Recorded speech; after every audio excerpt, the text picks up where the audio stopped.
Welcome back to the Deep Dive.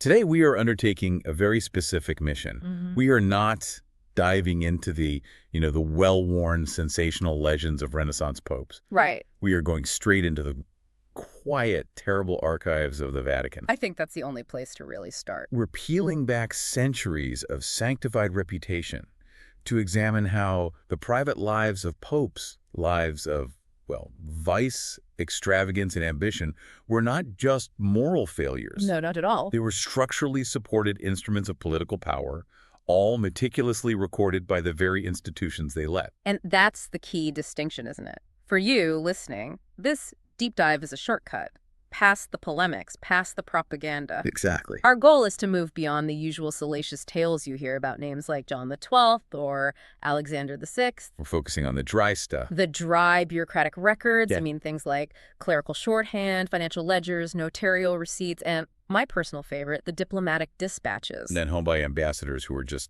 reporting what they saw. They were political analysts, not moralists. Okay, let's unpack this then. We have a mountain of sources, documents that were, on the surface, supposed to be records of state or finance or solemn ceremony. Right. Yet when we read between the lines, they map out a profound systemic corruption and cruelty. And this is where the central tension is that you have to confront.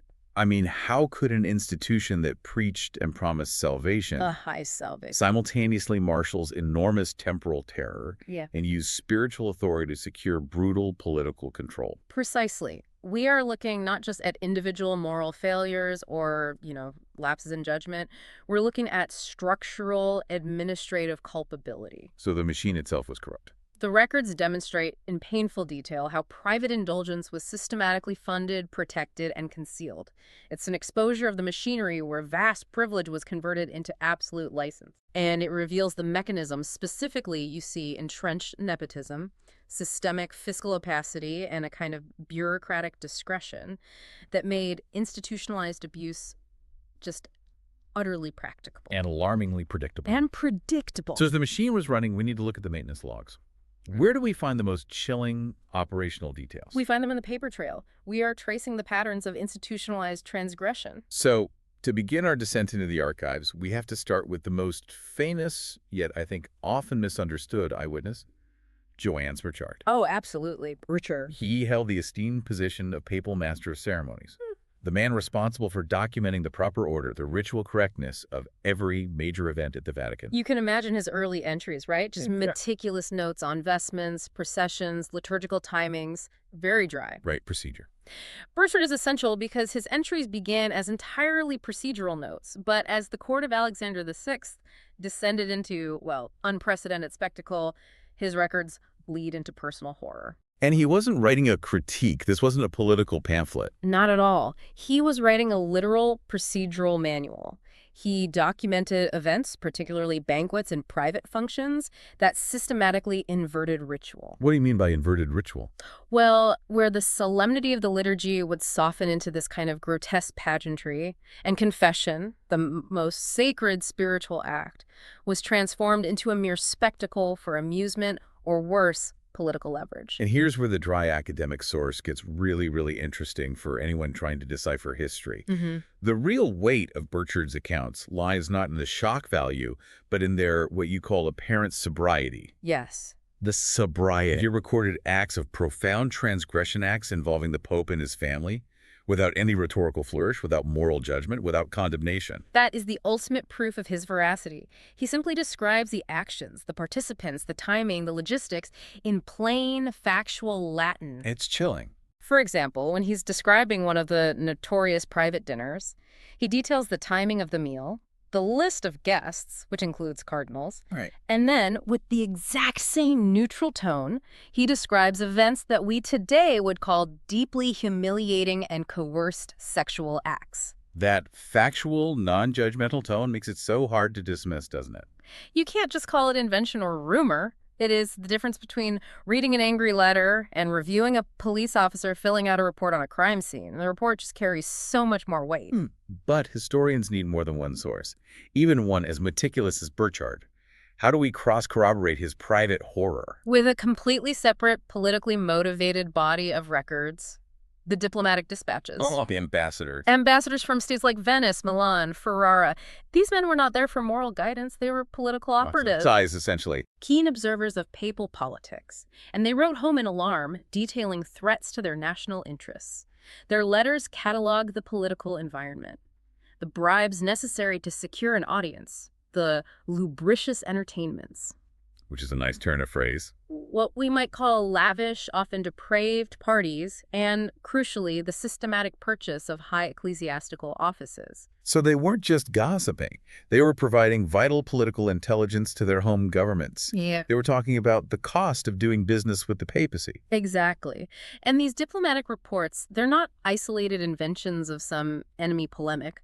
They represent repeated observations from different hands across years. Multiple sources saying the same thing. The Venetian ambassador might comment on the financial details of a purchased cardinalate, while the Milanese ambassadors focused on the political alliances secured through a scandalous marriage, and yet the underlying details of corruption are consistent. That convergence, it supports a core reality of systemic vice. It suggests this was not a one-off moral lapse, but an embedded feature of the papal court's day-to-day function during this era. Okay, so the vice is visible, it's documented by an insider and by outside observers.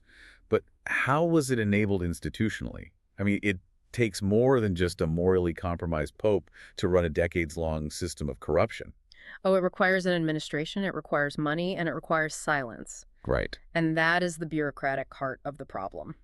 A close reading of the sources, the financial ledgers, the notarial books, the appointment rolls, it yields these chilling patterns of how corruption became standardized. Standard operating procedure. Simony, which is the purchase or sale of ecclesiastical office, and patronage were explicitly used as currency, not just for acquiring power, but, as the records show, for acquiring flesh and silence. A completely transactional economy of transgression funded by the church itself. It was. The institutional mechanisms involved, specifically the court finances managed by the Camera Apostolica, the private papal chambers, and, this small army of servants who kept secrets, these were the essential engines. They kept the machine running. These administrative instruments were used to grow and sustain the theater of excess. Public funds and private logistics became entirely intertwined, allowing the Pope's personal indulgence to be secured, financed, and covered up by the structure of the church bureaucracy itself. The entire organization was structurally complicit. So before we delve fully into the dazzlingly documented Renaissance apex of the Borgias, we have to recognize this structural scandal is not exclusive to that period. No, absolutely not. There's an older pattern at play. And John XII, an 11th century pontiff, is cited as one of the earliest and most scandalous names to establish this template of the Pope as a secular lord. John XII set a terrifying early marker. He confirmed that spiritual authority was deeply entangled with raw, temporal, and often violent power. What were the accusations?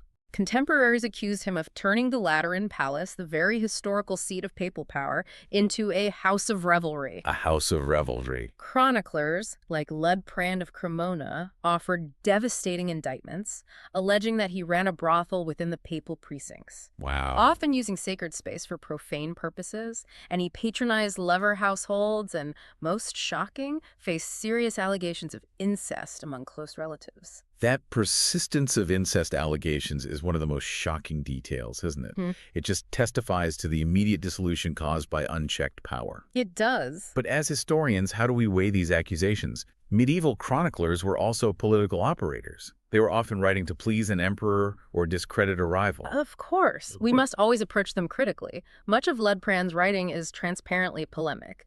It was designed to justify the Emperor Otto I's intervention in Rome. However, the sheer volume and consistency of the details can't be ignored entirely. And more importantly, archaeological and archival traces from that era support a core reality. The papal court was not uniformly austere. So even if we can't verify every specific sexual accusation, we can verify the infrastructure necessary to support that vice. We can look for the receipts. Precisely. We find payrolls for servants paid specifically to accommodate guests whose presence complicates the expected sanctity of the residence. I see. We find legal complaints filed by families whose dignity was compromised by the Pope's actions. There are even references in local municipal archives to stones from demolished dwellings, That's disgusting. Why? suggesting physical removal or restructuring of buildings near the Lateran, perhaps to manage the court's clandestine activities. These fragments, they create a mosaic that really complicates the sanctified image of the office. It supports the idea that the coupling of temporal authority and private indulgence was already a recognized feature of medieval Rome. Yes, and that raises an important question that bridges the 11th century to the 15th. Right. Why did this kind of behavior, which seems so fundamentally anti-spiritual, become a recurring feature of the office? We have to contextualize that temporal authority. To understand the indictment of John XII, you have to look at the political climate of the 11th century.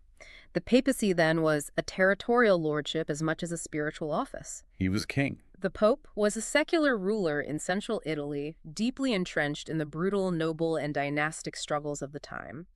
Survival meant securing the fealty of powerful, often violent Roman families. So in that volatile feudal context, power, money, and sex all become instruments of political patronage, just as they would be for any secular duke or king, right? Absolutely. Feudal nobles expected favors, land, material rewards for their loyalty. Women were often treated as assets, Pawns. offered in politically motivated marriages or used as rewards or leverage to secure the fealty of powerful men. Yeah. When a pope used his position to secure loyalty through intimate arrangements or personal reward, he was following an established logic of medieval power. He was acting like a secular lord. So if that logic was established in the 11th century, what happened in the intervening 400 years to amplify it so violently by the time of the Borgias? I mean, the church went through the Avignon papacy, the Great Schism, massive institutional upheavals. And that is the essential context that is so often missed. Right. The Avignon papacy and the schism were catastrophic. They led to a deep, prolonged fiscal crisis and a loss of moral authority. When the papacy finally returned to Rome and had to rebuild itself, it needed vast sums of money To reestablish control. to reestablish control over its lands and restore its artistic prestige.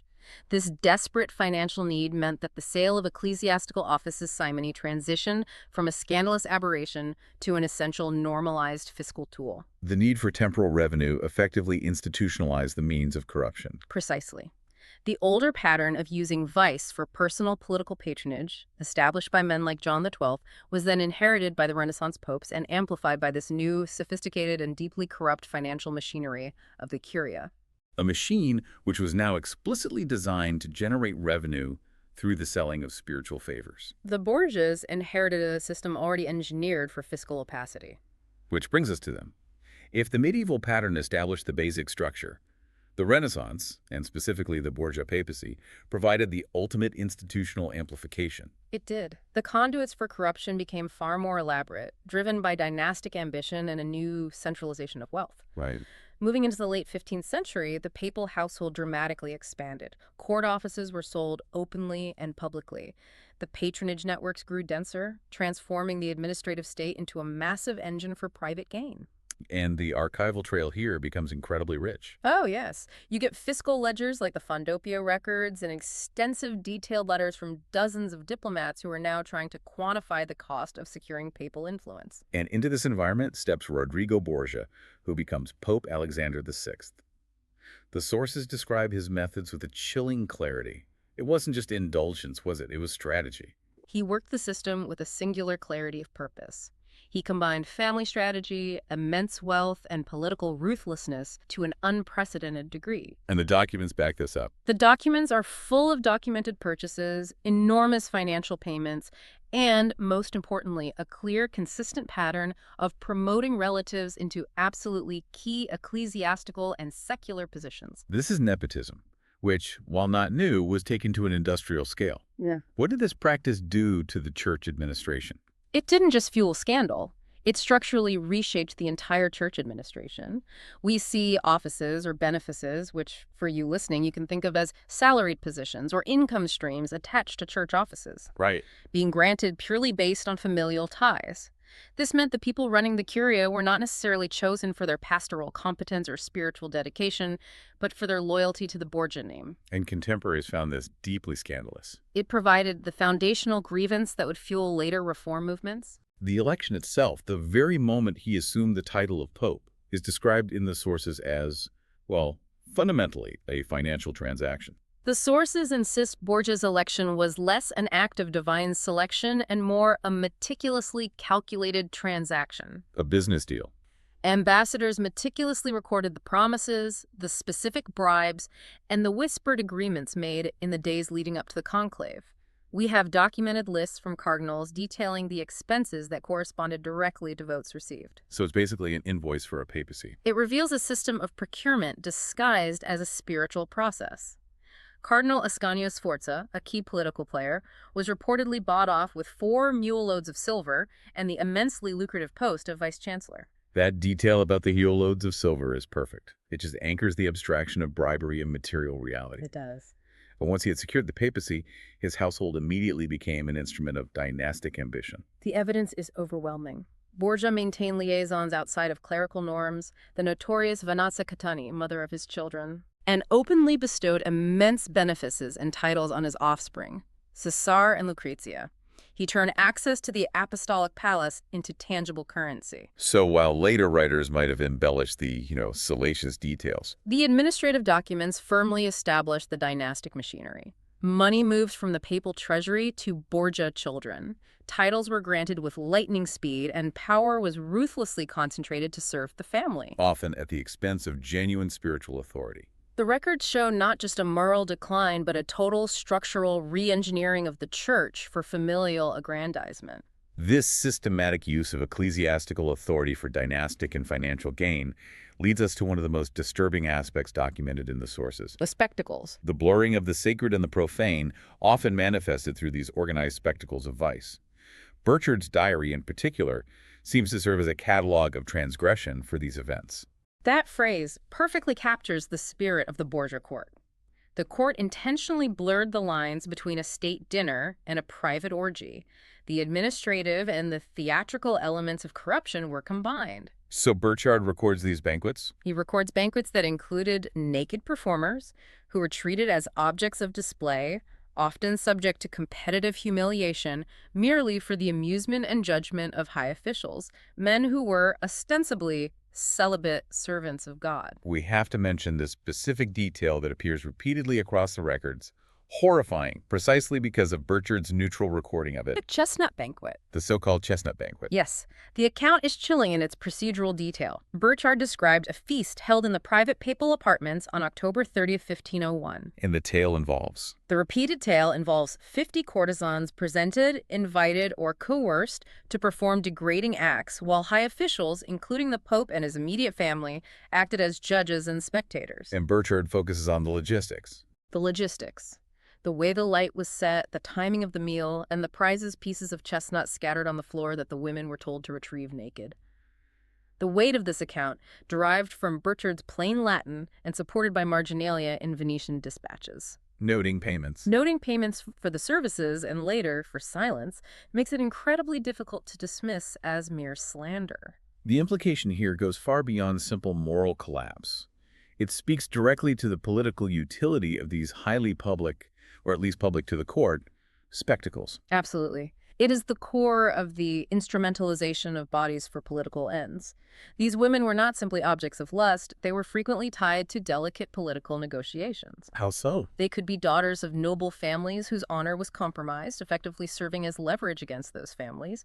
They could be prominent courtesans whose silence was systematically bought and maintained. Intimacy becomes transactional currency. Used to secure loyalty.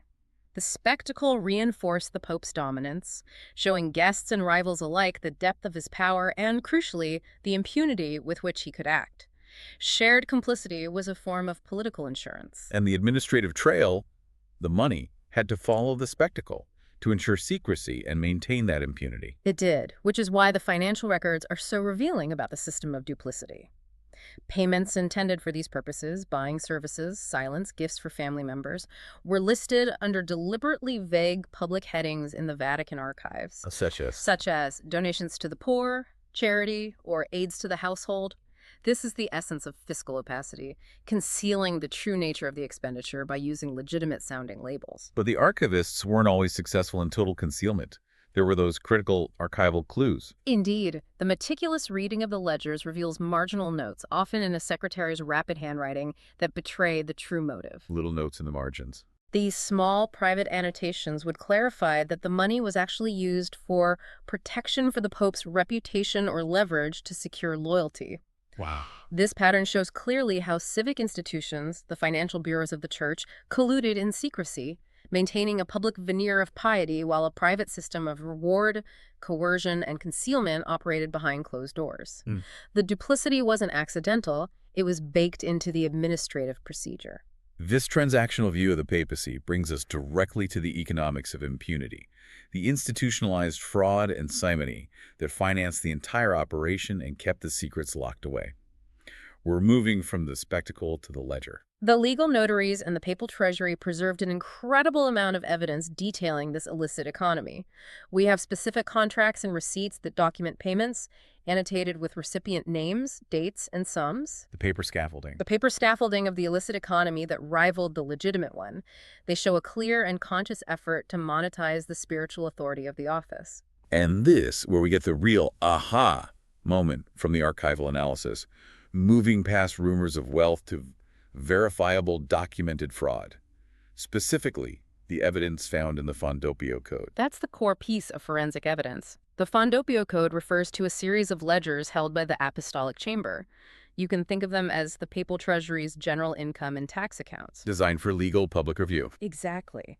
And in one specific entry, a vast sum was officially described under the public heading Pro Pauperibus Romanae Curiae. For the poor of the Roman Curiate. Charity. That's the public record. Sounds perfectly pious and legitimate. So where's the deception? The deception lies in a secretary's informal marginalia, a small, hidden, and likely illegal note scrawled in the margin next to the entry.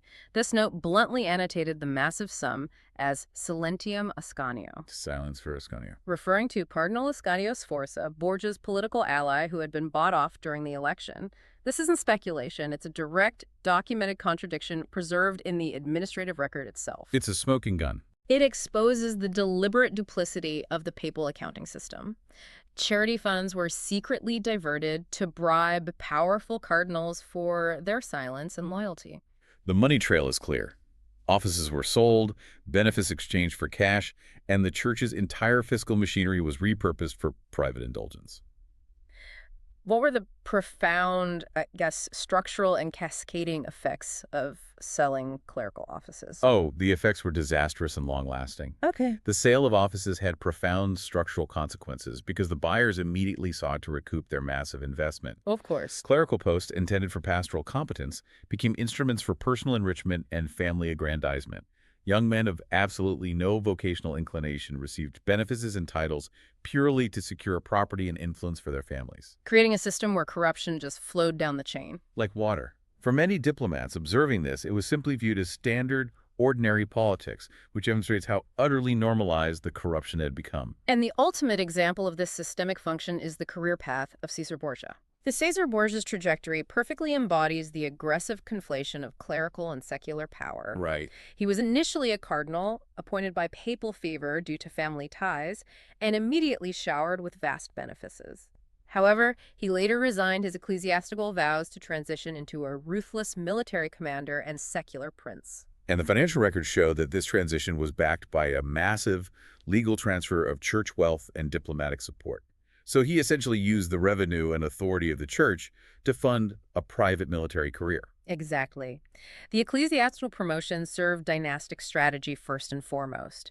His transformation shows how the highest spiritual office was cynically used to facilitate ruthless military ambition and territorial conquest. And that fueled the later passionate calls for fundamental reform within the church. It culminated eventually in the Protestant Reformation. The records we've discussed, the financial ledgers and diplomatic papers, also reveal the devastating systemic human cost of this political economy. They do. The institutional mechanisms of silence and coercion used against those who were wronged. The human cost is often buried, but the paper trails occasionally capture it. Diplomatic dispatches recount the horrifying reality of mothers who sold their daughters into silence, accepting payments in exchange for reputational protection for their family. That's awful. Legal documents detail dowries diverted, suspicious marriage nullifications engineered by the Curia, and, critically, convent vows imposed on women who were literally promised not to speak. Promised not to speak about the Pope or the inner workings of the court. So the institutional action here, essentially turned religious confinement into an instrument of political cover-up. It's using the sanctity of the church to hide its crimes. That's the chilling mechanism at work. And the archives show this was systemic. The archives, including convent admission logs, papal bulls authorizing specific settlements, legal complaints, show that coerced compliance was a systemic practice, not just isolated incidents. Is there a specific case that stands out? Consider the case of Dora Caracciolo, a noblewoman who reappears across multiple independent sources.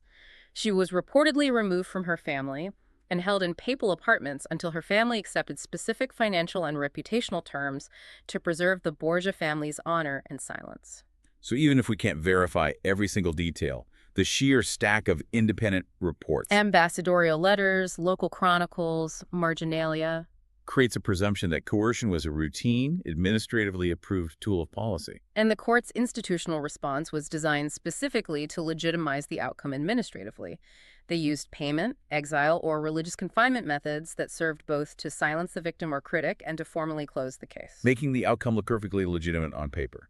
The paperwork neutralized the moral scandal. It did. Beyond coercion and silence, the sources also routinely addressed the ultimate political instrument, assassination by poison. The Borgia court's appetite for security extended directly to political assassination. Chroniclers and ambassadors routinely attribute sudden deaths among rivals, wealthy cardinals, and inconvenient political opponents to deliberate political murder. Right.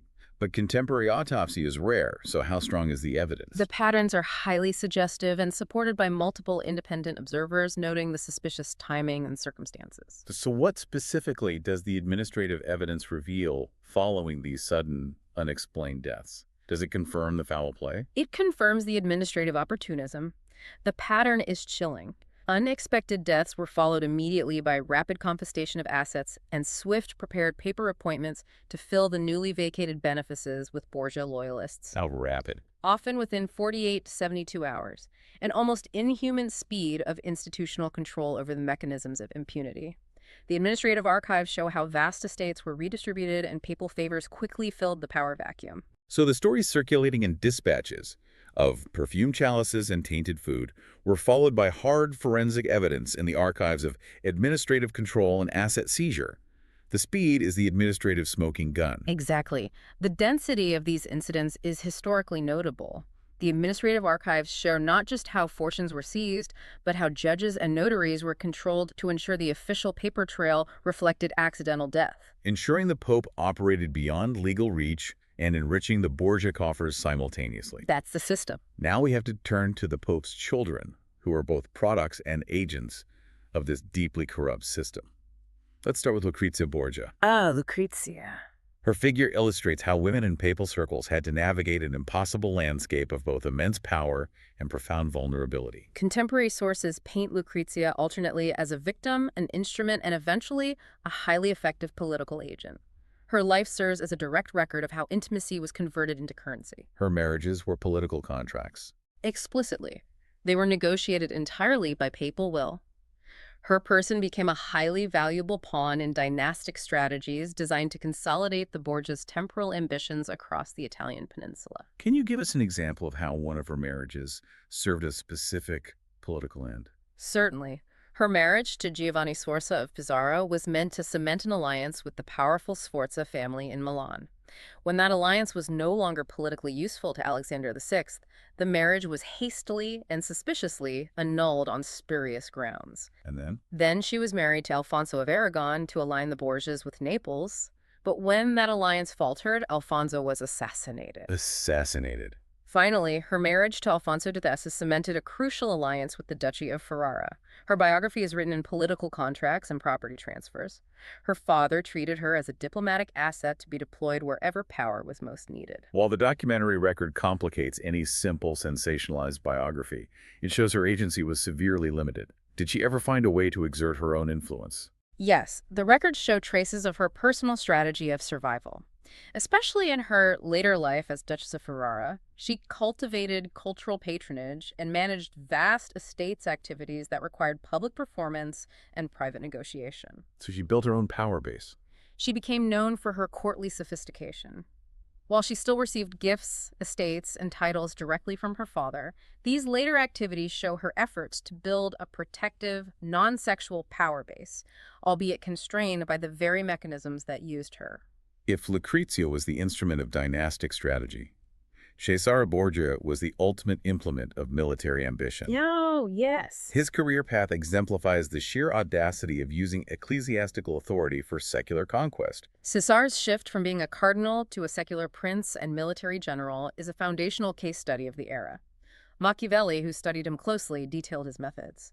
Terrifying efficiency, targeted violence, and consolidation of rule through fear. And this transition was unique. It required the Pope to secularize a cardinal, an act that scandalized the entire Curia, yet was done with full administrative backing.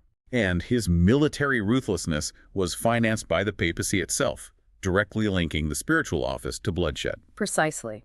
His military campaigns, ruthless sieges, summary executions, the consolidation of the Romagna region, were directly dependent on massive papal resources and the impunity afforded by his lineage. The sources show these campaigns looked more like private war than authorized papal action. They did. And the administrative correspondence, that's what makes the direct link between the church's treasury and the territorial violence so visible. The archives contain the smoking gun paperwork. Yes. The strategy was deliberate. Accumulate land and power under the Borgia name, then secure the legal instruments, the papal bulls, decrees, patents, grants, that made possession permanent and legitimate. These documents survived, directly linking ecclesiastical authority to territorial violence. The system was retooled with chilling efficiency for dynastic expansion. We've established that this system wasn't invented wholesale by Alexander VI. It was rooted in historical precedent and amplified by the fiscal crises of the 14th and 15th centuries. Right. This allowed the excesses of the Renaissance to be, as you said, an extreme but utterly comprehensible continuation. The institutional architecture of abuse didn't emerge spontaneously with the Borgias. We can trace its modern origins back to the earlier reign of Sixtus IV, who provided pivotal precedents. How so? Records show Sixtus IV transformed curial offices into explicit political tools. He standardized the sale of influence and used papal finances to secure civic influence in Italy. His appointments and investments normalized the sale of influence, creating an administrative culture where Borgia's later actions were just the most extreme expression of an existing financial model. So the bureaucracy itself was highly skilled at engineering impunity. They knew exactly how to reconcile high moral rhetoric with transactional political reality. They developed an institutional ingenuity that allowed for perfect, plausible deniability. This is key to understanding the survival of the institution. Plausible deniability. Accountants and secretaries intentionally labeled vast expenditures as charity or necessary travel expenses.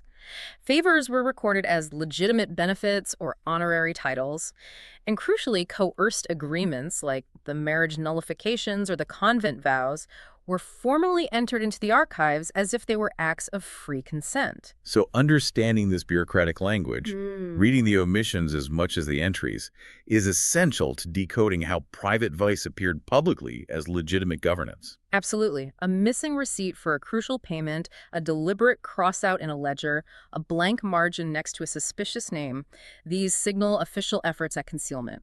The records require a forensic eye because the entire system was designed to protect the administration from historical accountability. By creating an official narrative of innocence. Exactly. And what's remarkable is the coexistence of profound systemic vice and the commissioning of incredible patronage, the good and the terrible happening in the same breath. The documents demand that historians reconcile this profound duplicity. The commission of the Sistine Chapel and the expansion of St. Peter's public acts of immense piety and cultural wealth occurred simultaneously with private expenditures financing courts of pleasure and military aggression. So artists received patronage. Their contracts preserved publicly, but side ledgers reveal simultaneous and equally large payments to households, entertainers, and merchants supplying high-end luxuries for the Pope's private apartments. The archival record forces us to confront this tension between civic patronage and private vice. The juxtaposition is almost obscene in the bureaucratic record. You have accounts that track public endowment for liturgy and the salvation of souls right alongside private appropriation for vice and the consolidation of temporal power. So the duplicity wasn't just moral hypocrisy. It was institutional functioning. Funds intended to solidify spiritual authority were intentionally diverted to secure temporal loyalty and license for personal indulgence. Finally, we have to talk about the physical evidence, the material testimony that anchors the textual interpretation and proves that these weren't just stories confined to paper. The archaeology, yes. Archaeological finds, particularly excavations of palatial foundations in Rome, strongly corroborate the texts.